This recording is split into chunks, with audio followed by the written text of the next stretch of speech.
اعوذ باللہ من الشیطان الرجیم، بسم اللہ الرحمن الرحیم۔ پیارے بھائیو، رمضان المبارک کے چوتھے روزے کی دعا۔ بسم اللہ الرحمن الرحیم۔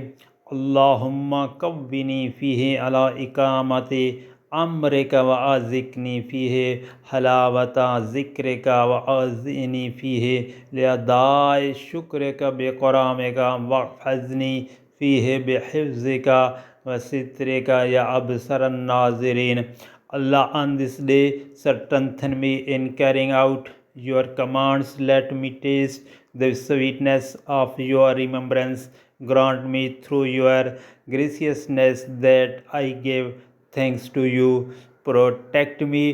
اللہ پاک سے دعا ہے کہ تمام مومن مسلمانوں کو رمضان المبارک کی برکتیں اور رحمتیں نصیب فرمائے اور پورا روزے کا احترام کرنے کی توفیق عطا فرمائے۔ اور آپ سے گزارش ہے کہ اس دعا کو آگے دوستوں، گھر والوں، عزیز و اقارب اور سوشل میڈیا پر لازمی شیئر کریں تاکہ ہر کسی کا بھلا ہو اور ہر مسلمان بھائی تک رمضان کی دعا پہنچ جائے۔ آمین۔ جزاک اللہ۔